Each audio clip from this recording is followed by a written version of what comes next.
जय श्री कृष्णा, राधे राधे। आज अपने सुनेंगे नवग्रह की कहानी और उसके बाद में शुक्रवार व्रत कथा। तो इस कथा को आप श्रद्धा पूर्वक पूरा सुनना और ज्यादा से ज्यादा शेयर करना और कथा शुरू होने से पहले कमेंट बॉक्स में जय हो विष्णु भगवान की अवश्य लिखना। बोलो विष्णु भगवान की जय हो। किसी गांव में दो भाई बहन रहा करते थे। एक बार भाई अपनी बहन से मिलने के लिए जा रहा था तो रास्ते में एक सांप बैठा था जो भाई को डसने को तैयार था। तो भाई ने सांप से विनती की कि हे नागराज, तू मुझे मत डस, क्योंकि मैं अपनी माँ का इकलौता बेटा हूँ और अपनी बहन का एक ही भाई हूँ। तो सांप तो नहीं माना। उसने कहा कि तेरी 9 ग्रह की दशा चल रही है, मैं तो तुझे ही डसूंगा। तो वह भाई बोला कि ठीक है, मुझे डस लेना, लेकिन मुझे अपनी बहन से पहले मिलकर आने दो। जब मैं लौट के आऊंगा तो मुझे डस लेना। तो उसकी ये बात सुनकर सांप बोला कि मुझे क्या पता, मैं कैसे विश्वास करूं कि तू इस रास्ते से आएगा, अगर तू ना आया तो, इसीलिए मैं तो तुझे अभी डसना चाहता हूं। तो भाई ने कहा कि ठीक है, तुझे मुझ पर विश्वास नहीं है तो मेरे साथ चल, मेरे थैले में बैठ जा। तो उसने सांप को अपने थैले में रखा और ऊपर उस पर कुछ फूल पत्ते रख दिए और भाई अपनी बहन के घर चल पड़ा।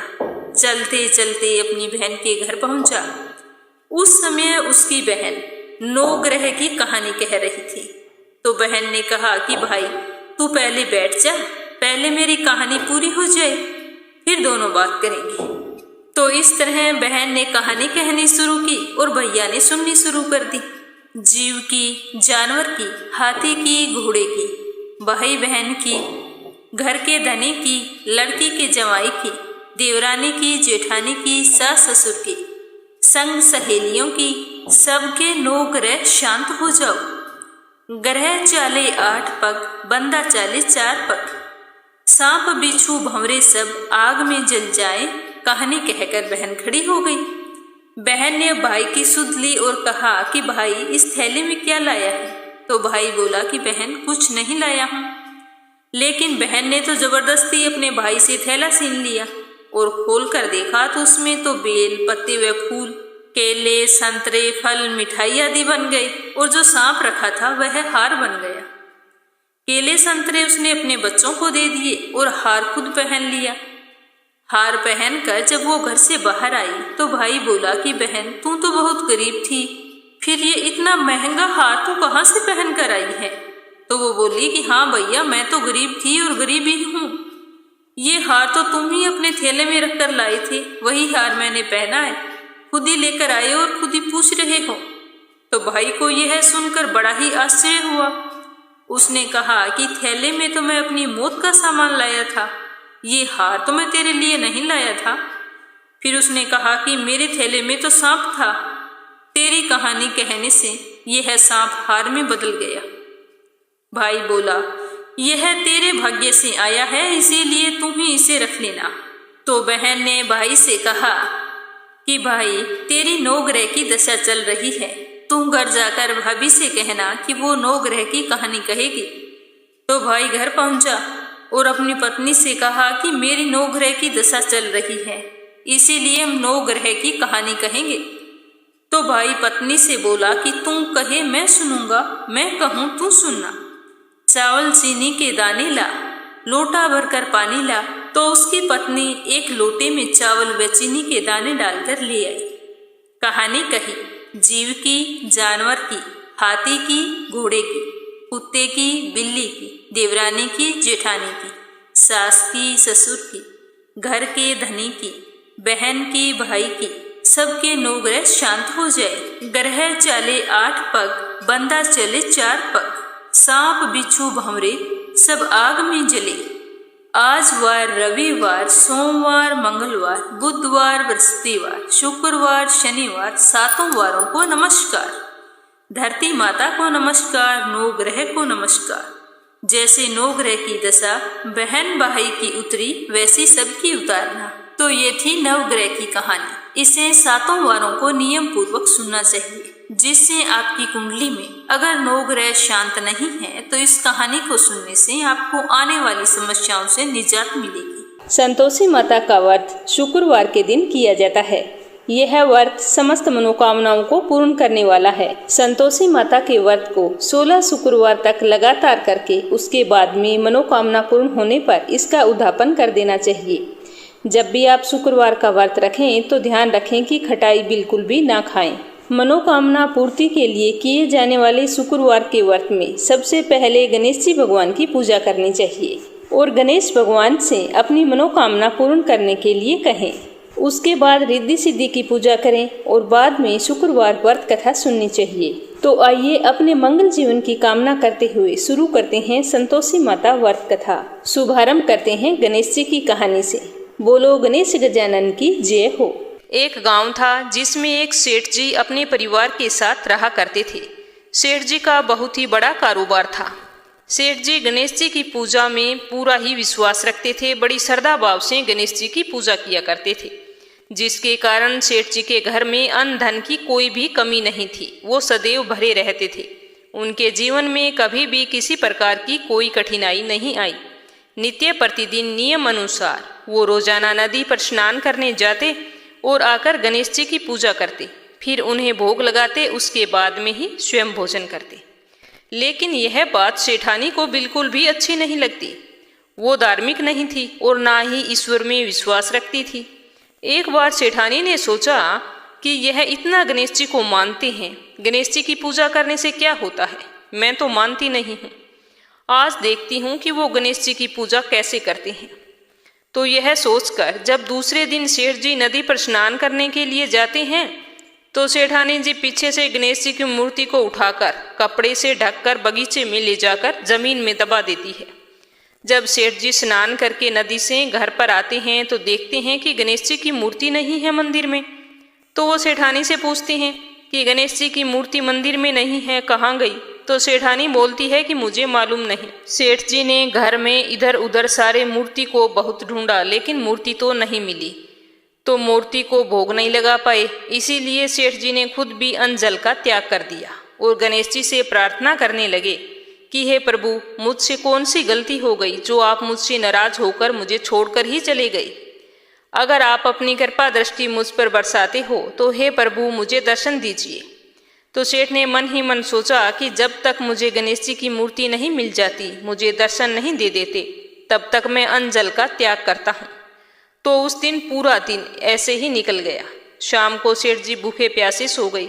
गणेश जी सेठ जी की भक्ति से प्रसन्न हो गए। जब सेठ जी सो गए तो सेठ जी के सपन में गणेश जी भगवान एक छोटे से चूहे के साथ खेल रहे होते हैं दिखाई देते हैं और चूहे को बाद में खाने के लिए लड्डू देते हैं। चूहा लड्डू लेकर बगीचे में जाता है और एक जगह से जमीन खोदता है और लड्डू वहीं पर डाल देता है और अचानक से सेठ जी की नींद खुल जाती है। तो सेठ जी भागकर बगीचे में जाते हैं और उसी जगह को खोदते हैं जहां उन्होंने सपने में लड्डू को दबाते हुए देखा था। तो थोड़ी देर जमीन खोदने पर कपड़े में लपेटे हुए गणेश जी की मूर्ति उन्हें मिल जाती है। सेठ जी गणेश जी की मूर्ति को पाकर बहुत ही खुश होते हैं और वापस लाकर मंदिर में स्थापित कर देते हैं। तो यह देखकर सेठानी को बहुत ही आश्चर्य होता है कि सेठ जी को यह मूर्ति मिली कहाँ से। तो वो भागकर सेठ जी के पास आती है और पूछती है कि ये मूर्ति आपको कहाँ से मिली। तो सेठ जी ने सारा वृत्तांत उन्हें सच सच बता दिया। तो यह बात जानकर सेठानी जी को खूब आश्चर्य हुआ।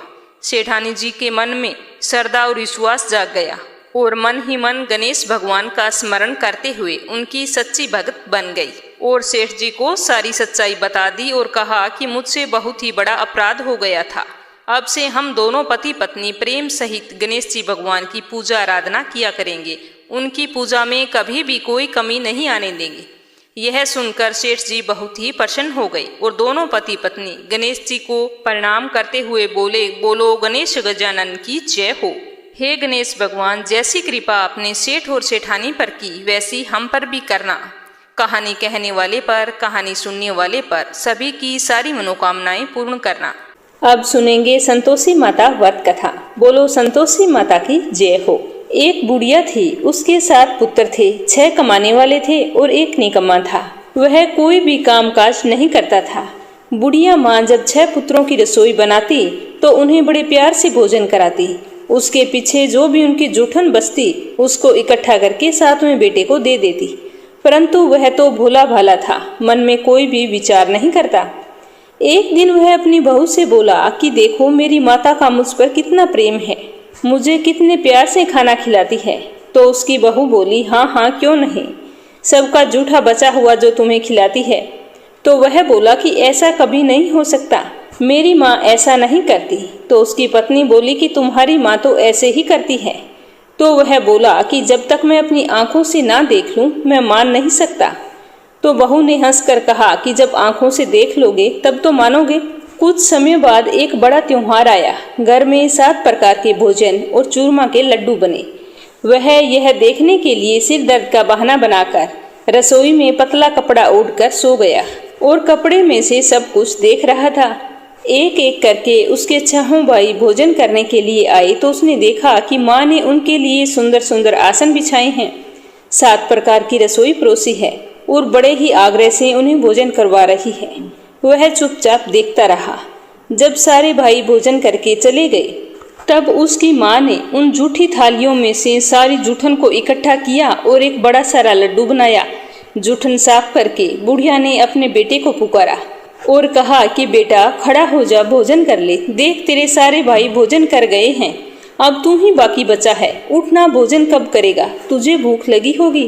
तो माँ की बात सुनकर वह कहने लगा कि माँ मुझे भूख नहीं है, मुझे भोजन नहीं करना, मैं परदेश जा रहा हूँ। तो माँ ने कहा कि कल जाता आज ही चला जा। तो वह बोला कि हाँ हाँ आज ही जा रहा हूँ। यह कहकर वो घर से निकल गया। चलते चलते उसे अपनी बहू की याद आई। वह गौशाला में कंडे थाप रही थी। वह वहां जाकर बोला कि हम जावें परदेश को, आवेंगे कुछ काल, तुम रहियो संतोष से धर्म अपनो पाल। तो यह सुनकर उसकी पत्नी बोली कि जाओ पिया आनंद से, हमारी सोच हटाए, राम भरोसे हम रहे, ईश्वर तुम्हें सहाय। 2 निशानी आप री, देख धरूं मैं धीर, सुधीमती हमारी बिसारियो, मन रखियो गंभीर। तो उसका पति बोला कि मेरे पास तो कुछ भी नहीं है, यह एक अंगूठी है, ये ले लो और अपनी कुछ निशानी मुझे दे दो। तो उसकी पत्नी बोली कि मेरे पास क्या है, मेरे पास तो यह गोबर से भरा हुआ हाथ है। यह कहकर उसने अपने पति की पीठ पर गोबर की थाप मार दी और उसका पति वहां से चल दिया। चलते चलते दूर देश पहुंचा। वहां एक साहूकार की दुकान थी। वहां जाकर वह कहने लगा कि भाई मुझे नौकरी पर रख लो। तो साहूकार को तो जरूरत थी नौकर की, वो बोला कि रह जा। तो उस लड़के ने पूछा कि तनख्वाह क्या दोगे। तो साहूकार ने कहा कि काम देखकर दाम मिलेंगे। तो साहूकार की दुकान पर उसे नौकरी मिल गई। वह सुबह 7 बजे से शाम को 10 बजे तक नौकरी पर जाने लगा। कुछ ही दिनों में दुकान का सारा लेन देन, हिसाब किताब, ग्राहकों को माल बेचना, सारा काम करने लगा। साहूकार के 7-8 नौकर थे, वे सारे चक्कर खाने लगे। सेठ ने भी उसके काम को देखा और सोचा कि यह तो काफी होशियार है, अकेला ही सारे काम को संभाल लेता है। तो उसने 3 महीने में उसे आधे मुनाफे का हिस्सेदार बना लिया और वह कुछ ही वर्ष में नामी सेठ बन गया। सेठ जी उसके काम से बहुत ही खुश रहते थे। वे उसे अपने बेटे की तरह मानते थे। एक बार उस पर सारा कारोबार छोड़कर खुद तीर्थ यात्रा पर चले गए। लेकिन जिस दिन से वह अपना घर छोड़कर आया था तो उसकी पत्नी को सास ससुर बहुत ही दुख देने लगे थे। सारी गृहस्थी का काम उसी से करवाते थे और जंगल में उसे लकड़ी लाने के लिए भेजते थे। इसी बीच घर में आटे से जो भूसी निकलती थी उसकी रोटी बनाकर रख दी जाती थी और एक फूटे हुए नारियल की नरेली में पानी रख दिया जाता था। सारा दिन जी तोड़ मेहनत करके बेचारी बहू उन रूखी सूखी भूसी की रोटियों को और नारियल की नरेली में जो पानी होता था उसी से अपना गुजारा कर लेती। उसके दिन बड़े ही कष्टपूर्वक व्यतीत हो रहे थे। एक दिन की बात है, वह लकड़ी लेने जा रही थी तो रास्ते में बहुत सी महिलाएं संतोषी माता का व्रत करते हुए दिखाई दी। तो वह वहां पर खड़ी होकर कथा सुनने लगी। कथा समाप्त होने पर उन महिलाओं से उसने पूछा कि बहनों, तुम किस देवता का व्रत कर रही हो और इस व्रत को करने से क्या फल मिलता है? यदि तुम इस व्रत का विधान मुझे समझा कर कहो तो मैं तुम्हारा बड़ा एहसान मानूंगी। तब उन महिलाओं में से एक महिला बोली कि सुनो बहन, यह संतोषी माता का व्रत है। इस व्रत के करने से निर्धनता दरिद्रता का नाश होता है और मन में जो भी कामना हो सब संतोषी माता की कृपा से पूरी होती है। तब उसने उनसे उस व्रत की सारी विधि पूछी तो वो बताने लगे कि 1.25 आने का गुड़ चना ले लेना, अगर इच्छा हो तो 5.25 आने का ले लेना या फिर 1.25 रुपये का अपनी सहूलियत के अनुसार लाना। बिना परेशानी और श्रद्धा व प्रेम से जितना भी बन सके सवाया लेना। प्रत्येक शुक्रवार को निराहार रहकर कथा सुनना। व्रत के बीच में कर्म नहीं रुकना चाहिए। लगातार नियम का पालन करना। सुनने वाला अगर कोई ना मिले तो घी का दीपक जलाकर उसके सामने जल से भरा हुआ पात्र रखकर कथा कहना। जब तक कार्य सिद्ध ना हो नियम पूर्वक व्रत का पालन करना और जब आपका कार्य सिद्ध हो जाए तो व्रत का उद्यापन कर देना। 3 महीने में संतोषी माता मनोकामना पूरी कर देती है। यदि किसी के ग्रह खोटे हों तो भी माता वर्ष भर में कार्य सिद्ध करती है। फल सिद्ध होने पर ही उद्यापन करना चाहिए, बीच में नहीं। उद्यापन में 2.5 सेर आटे का खाजा और इसी परिणाम से खीर तथा चने का साग करना। 8 लड़कों को भोजन कराना। जहाँ तक हो सके देवर जेठ भाई बंधु के लड़के होने चाहिए। अगर ना मिले तो रिश्तेदारों के या फिर आस पड़ोस के बुला लेना। उन्हें भोजन करवाना और यथाशक्ति दान दक्षिणा देकर माता का नियम पूरा करना। पर ध्यान रखना कि उस दिन घर में कोई भी खटाई ना खाए। तो सारा विधान सुनकर बुढ़िया के लड़के की बहू वहां से चल पड़ी और मन ही मन सोच रही थी कि मैं संतोषी माता का व्रत अवश्य करूंगी। मुझे विश्वास है कि संतोषी माता मेरी सारी मनोकामनाएं पूर्ण करेंगी। तो उस दिन वह लकड़ी लाकर लकड़ियों को रास्ते में ही बेच दिया और उन पैसों से गुड़ और चना लेकर माता के व्रत की तैयारी करने लगी। गुड़ और चना लेकर जैसे ही वो जा रही थी तो रास्ते में उसे एक मंदिर दिखाई दिया। तो मंदिर को देखकर वह पूछने लगी कि यह मंदिर किसका है।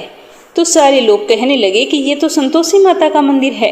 तो यह सुनते ही वह भागकर माता के मंदिर में गई और माँ के चरणों में जाकर लौटने लगी। दीन होकर विनती करने लगी कि माँ, मैं निपट अज्ञानी हूँ, व्रत के कुछ भी नियम नहीं जानती, मैं दुखी हूँ। हे माता जगत जननी, मेरा दुख दूर कर, मैं तेरी शरण में आई हूँ। तो उसके इस तरह दीन वचन सुनकर माता को उस पर दया आ गई। एक शुक्रवार बीता था कि दूसरे ही शुक्रवार को उसके पति का पत्र आ गया और तीसरे शुक्रवार को उसका भेजा हुआ रुपया आ पहुंचा। यह देखकर जेठ जिठानी मुंह सिकोड़ने लगे। लड़के ताने देने लगे कि काकी के पास अब तो पत्र आने लगे हैं, रुपया आने लगा है, अब तो काकी की खातिर बढ़ेगी, अब तो काकी बुलाने से भी नहीं बोलेगी। तो यह सब सुनकर वो बेचारी बड़ी ही सरलता से कहती कि भैया कागज आवे रुपया आवे तो हम सबके लिए अच्छा है। ऐसा कहकर आंखों में आंसू भरकर वह संतोषी माता के मंदिर में जाकर मातेश्वरी के चरणों में गिरकर रोने लगी और कहने लगी कि हे माँ, मैंने तुमसे पैसा कब मांगा था? मुझे पैसे से क्या काम, मुझे तो अपने सुहाग से काम है। मैं तो अपने स्वामी के दर्शन मांगती हूँ। तो संतोषी माता ने प्रसन्न होकर कहा कि जा बेटी, तेरा स्वामी जरूर घर आएगा। यह सुनकर वह खुशी से बावली होकर घर जाकर काम करने लगी और उधर संतोषी माता विचार करने लगी कि इस भोली पुत्री को मैंने कह तो दिया कि तेरा पति घर आएगा, लेकिन आएगा कैसे? वह तो इसे स्वप्न में भी याद नहीं करता। उसे याद दिलाने के लिए तो मुझे जाना पड़ेगा। इस तरह माताजी उस बुढ़िया के बेटे के पास जाकर स्वप्न में कहने लगी कि साहूकार के बेटे सो रहा है या जाग रहा है। तो वह कहने लगा कि माता, सोया भी नहीं हूँ और जागता भी नहीं हूँ, कहो क्या आज्ञा है। तो माँ कहने लगी कि बेटा, तेरे घर बार कुछ नहीं है क्या? तो वह बोला कि मेरे पास सब कुछ है, माँ बाप है, बहू है, क्या कमी है? तो माँ बोली कि भोले पुत्र, तेरी बहू घोर कष्ट उठा रही है। जिस दिन से तू आया है तेरे माँ बाप भाई भौजाई उसे बहुत ही दुख दे रहे हैं। वह तेरे लिए तरस गई है, अब तू जा उसकी सुध ले। तो वह बोला कि हाँ माताजी, यह तो मुझे मालूम है, परंतु जाऊं तो जाऊं कैसे? परदेश की बात है, लेन देन का कोई भी हिसाब नहीं है, कोई जाने का रास्ता नजर नहीं आता, कैसे चला जाऊं? तो संतोषी माता कहने लगी कि बेटा मेरी बात मान, सवेरे नहा धोकर संतोषी माता का नाम ले, घी का दीपक जला दंडवत कर दुकान पर जा बैठना। देखते ही देखते सारा लेन देन चुक जाएगा, जमा माल बिक जाएगा, सांझ होते होते धन का भारी ढेर लग जाएगा। इस तरह से कहकर संतोषी माता अंतर्ध्यान हो गई। सुबह होते ही वह माता के कहे अनुसार स्नान करके संतोषी माता के नाम घी का दीपक जलाकर दुकान पर जा बैठा। थोड़ी ही देर में रुपया लाने वाले रुपया लाने लगे, हिसाब लेने वाले हिसाब लेने लगे, देने वाला देने लगे। कोठे में भरे सामान के खरीदार नगद दामों में देकर सौदा करने लगे। शाम होने तक सारा सामान बिक गया और धन का भारी ढेर लग गया। इस तरह का चमत्कार देखकर वह बहुत ही खुश हुआ और माता का धन्यवाद करने लगा। उसके बाद में वह घर ले जाने के वास्ते गहना कपड़ा सामान खरीदने लगा और वहां से काम को निपटाकर तुरंत घर की ओर रवाना हो गया। उधर उसकी पत्नी जंगल में लकड़ी लेने के लिए जाती है। लौटते वक्त वह माताजी के मंदिर में विश्राम करती है। वह तो उसके रोजाना रुकने का स्थान था। धूल उड़ती हुई देखकर वह माता से पूछती है कि हे माता, यह धूल कैसे उड़ रही है? तो माता कहती है कि हे पुत्री, तेरा पति घर आ रहा है। अब तू ऐसा कर, लकड़ियों के 3 बोझे बना ले। एक नदी किनारे रख, दूसरा मेरे मंदिर पर, वह तेरा अपने सर पर। तेरा पति जब नदी किनारे आएगा तो लकड़ियों का गट्ठर देखकर मोह पैदा होगा। वह यहाँ पर रुकेगा, नाश्ता पानी खाकर माँ से मिलने जाएगा। तब तू लकड़ियों का बोझ उठाकर जाना और चौक में डालकर जोर से आवाज लगाना कि लो सासू जी, लकड़ियों का गट्ठर लो, भूसी की रोटी दो और फूटे नारियल की नरेली में पानी दो। इतना कहकर फिर बोला कि माँ, आज मेहमान कौन आया है? तो वह संतोषी माता से बहुत अच्छा कहकर प्रसन्न मन से लकड़ियों के 3 गट्ठर बनाकर लाई। एक नदी किनारे रखा और एक माताजी के मंदिर पर रख दिया। इतने में वहां पर एक मुसाफिर आ पहुंचा। सूखी लकड़ी देखकर उसकी इच्छा हुई कि यहीं पर विश्राम करूं और भोजन बनाकर खा पीकर गांव को जाऊं। इसी तरह सोचकर वह वहां पर रुक गया, भोजन बनाया, विश्राम करके शाम को गांव को गया। सबसे बड़े प्रेम से मिला। उसी समय सिर पर लकड़ी का गट्ठर लिए हुए वह उतावली सी आती है और लकड़ियों का भारी बोझा आंगन में डालकर जोर से 3 आवाजें देती है कि लो सासू जी, लकड़ियों का गट्ठर लो, भूसी की रोटी दो, फूटी नारियल की नरेली में पानी दो। माँ, आज मेहमान कौन आया है? यह सुनकर उसकी सास बाहर आकर अपने दिए हुए तानों को और कष्टों को भुलाने के लिए कहती है कि बहू, तुम ऐसा क्यों बोल रही है? तेरा मालिक ही तो आया है। आ बैठ, मीठा बात खा, भोजन कर, कपड़े गहने पहन। उसकी आवाज सुनकर उसका पति बाहर आ जाता है। अंगूठी देखकर बुरी तरह से व्याकुल हो जाता है और अपनी माँ से पूछता है कि माँ, यह कौन है? तो उसकी माँ कहती है कि बेटा, यह तेरी बहू है। जब से तू गया है तब से सारे गांव में भटकती फिरती है। घर का काम काज कुछ करती नहीं है, 4 पहर आकर खा जाती है। तो वह बोला कि ठीक है माँ, मैंने इसे भी देखा है और तुम्हें भी देखा है। अब मुझे दूसरे घर की चाबी दे दो, मैं अब से उसी घर में रहूंगा। तो उसकी माँ बोली कि ठीक है, जैसी तेरी मर्जी। यह कहकर वह उसे दूसरे घर की चाबी दे देती है। तब वह दूसरे मकान की 3री मंजिल का कमरा खोलकर सारा सामान वहां पर सजा लेता है। एक ही दिन में राजा के महल जैसा ठाट बाट हो जाता है। दोनों पति पत्नी हंसी खुशी सुखपूर्वक रहने लगती है। इतने में शुक्रवार आ जाता है तो वह अपने पति से कहती है कि मुझे संतोषी माता के व्रत का उद्यापन करना है। तो उसका पति कहता है कि खुशी से कर लो। तो यह सुन वह बड़ी ही खुशी से संतोषी माता के व्रत के उद्यापन की तैयारी करने लगी। सारी तैयारी करके जिठानी के लड़कों को भोजन के लिए कहने के लिए गई। जेठ के घर जाकर जेठानियों से कहा कि मैं शुक्रवार के व्रत का उद्यापन कर रही हूँ, तुम बच्चों को भोजन करने के लिए भेज देना। तो जेठानियों ने उसके सामने तो बड़ी खुशी खुशी हाँ कर दी, परंतु पीछे से अपने बच्चों को सिखाने लगी कि देखो बच्चों, भोजन के समय खटाई मांगना, जिससे तुम्हारे काकी के व्रत का उद्यापन पूरा ना हो। तो बच्चों ने कहा ठीक है। उद्यापन का दिन आया। लड़के भोजन करने के लिए अपने काका के घर आए तो वहाँ पर बड़ी ही श्रद्धापूर्वक विधि विधान से संतोषी माता की पूजा की गई और व्रत कथा भी सुनी। व्रत कथा समाप्त होने पर बहू ने संतोषी माता से कहा कि हे माँ, मेरी मनोकामना पूर्ण हो गई है। आज मैं आपके इस व्रत का उद्यापन कर रही हूँ। कोई गलती हो गई हो तो क्षमा करना। पूजा पाठ समाप्त होने पर बच्चों को भोजन परोसा गया। जैसे ही खीर परोसी तो पेट भर खीर खाई और बाद में कहने लगे कि हमें तो काकी खटाई दो। खीर खाना हमको नहीं भाता, आपने डाल दी इसीलिए हमने खा ली, परंतु हमें तो अरुचि हो रही है, मेरा तो मन घबरा रहा है। तो वह कहने लगी कि बेटा खटाई तो किसी को नहीं दी जाएगी, यह तो संतोषी माता का प्रसाद है। तो वो सारे लड़के उठकर खड़े हो गए और बोले कि पैसा लाओ, अगर खटाई नहीं दे सकती तो काकी कुछ पैसे ला कर दो। तो बोली बहू थी, जानती कुछ थी नहीं, तो उसने अज्ञानतावश उन्हें पैसे दे दिए। तो पैसे लेकर वो लड़के सीधे दुकान पर गए और वहाँ से जाकर इमली ले आए और उसी समय खाने लगे। यह देखकर माता बहुत ही क्रोधित हुई और उसने बहू पर कोप किया। माता के कोपवश राजा के दूत उसी समय आकर उसके पति को पकड़ कर ले गए। जेठ जेठानी तरह तरह के कठोर वचन कहने लगे कि लूट लाट कर धन लाया था, अब सब मालूम पड़ जाएगा जब जेल की मार खाएगा। तो यह सुनकर बहू से ये वचन सहन नहीं हुए और वह रोती हुई माता जी के मंदिर गई और कहने लगी कि हे माता, तूने ये क्या किया, हंसाकर अब मुझे क्यों रुला दिया। तो माता बोली कि बेटी तूने मेरा उद्धापन करके मेरा व्रत भंग किया है। तो वह कहने लगी कि माँ, मैंने कोई अपराध नहीं किया है, मैंने तो भूल से लड़कों को पैसे दे दिए थे, मुझे क्या पता था कि वो खटाई लाकर खाएंगे। हे माता मुझे क्षमा करो, मैं फिर से तुम्हारा उद्धापन करूँगी। तो माँ बोली कि ठीक है बेटा, अब की बार भूल मत करना। तो वह बोली कि माँ अब की बार भूल नहीं होगी, पर तुम मुझे ये बताओ कि मेरे पति आएंगे कैसे। तो संतोषी माता बोली कि जा पुत्री, तेरा पति तुझे रास्ते में आता ही मिलेगा।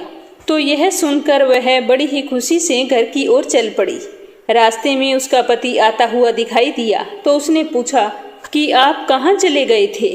तो उसका पति कहने लगा कि इतना धन जो कमाया था उसका टैक्स राजा ने मांगा था, वही भरने के लिए गया था, चलो अब घर चलते हैं। तो वह प्रसन्न होकर बोली कि भला हुआ जो आप आ गए। कुछ दिन बाद में फिर से शुक्रवार का दिन आया तो वह अपने पति से बोली कि मुझे माता का उद्धापन फिर से करना है। तो उसके पति ने कहा कि खुशी से करो। बहू फिर से जेठ के लड़कों को भोजन को कहने को गई। जेठानी ने एक दो बातें सुनाई और सब लड़कों को सिखाने लगी कि अब की बार तुम ऐसा करना, भोजन करने से पहले ही खटाई मांग लेना। तो उद्धापन का दिन आया, लड़के भोजन करने लगे तो कहने लगे कि काकी हमें पहले खटाई चाहिए, उसके बाद में हम खीर खाएंगे, अगर खटाई नहीं खाई तो हमारा तो जी बिगड़ता है। तो वह बोली कि खटाई किसी को नहीं मिलेगी, भोजन करना है तो करो वरना अपने घर चले जाओ। यह कहकर वह ब्राह्मण के लड़के को लाकर भोजन कराने लगी। भोजन करवाने के बाद में सभी को एक एक फल दिया। इससे संतोषी माता बहुत ही प्रसन्न हुई। माता की कृपा होते ही 9वें महीने उसके चंद्रमा के समान एक सुंदर पुत्र हुआ। पुत्र को पाकर प्रतिदिन वह माता जी के मंदिर को जाने लगी। माँ ने सोचा कि यह तो रोज आती है, आज क्यों न मैं इसके घर पर चलूं। यह विचार करके माता ने भयानक रूप बनाया। गुड़ चने से सना मुख, ऊपर सूंड के समान होठ और उस पर मक्खियाँ भिन भिन कर रही थी। जैसे ही उसके घर जाकर दहलीज पर पैर रखा तो उसकी सास चिल्लाई कि अरे देखो रे, कोई चुड़ैल डाकिन आ रही है, अरे लड़को इसे भगाओ नहीं तो यह किसी को खा जाएगी। तो लड़के उसे भगाने लगे। सब ने चिल्ला चिल्लाकर खिड़कियां बंद कर ली। बहू रोशनदान में से देख रही थी तो वह माता को देखते ही चिल्लाने लगी कि आज मेरी माता मेरे घर पर आई है और वह अपने बच्चे को दूध पीने से हटाती है और भाग पड़ती है। इतने में उसकी सास का क्रोध फट पड़ता है। वह कहती है कि इतनी भी क्या उतावली हो गई जो बच्चे को ही पटक दिया। इतने में माँ के प्रताप से वहाँ पर लड़के ही लड़के नजर आने लगते हैं। तो सासू की बात सुनकर बहू कहती है कि माँ, मैं जिसका व्रत करती हूँ वो यही संतोषी माता है, मुझे सब कुछ संतोषी माता की कृपा से प्राप्त हुआ है। तो यह सुनकर सभी ने माता के चरण पकड़ लिए और विनती करके कहने लगे कि हे माँ, हम मूर्ख हैं, अज्ञानी हैं, हम तुम्हारे व्रत की विधि नहीं जानते, इसीलिए तुम्हारा व्रत भंग कर दिया, हमसे बहुत ही बड़ा अपराध हो गया है। हे जगत जननी माता, आप हमारा अपराध क्षमा करो। इस प्रकार उन सब के क्षमा मांगने पर माता प्रसन्न हुई और सभी को आशीर्वाद देते हुए वापस चली गई। हे संतोषी माता, जैसा आपने बहू को फल दिया वैसा सबको देना, जो आपकी कथा पढ़े, व्रत करे, उसका मनोरथ पूर्ण करना। बोलो संतोषी माता की जय हो।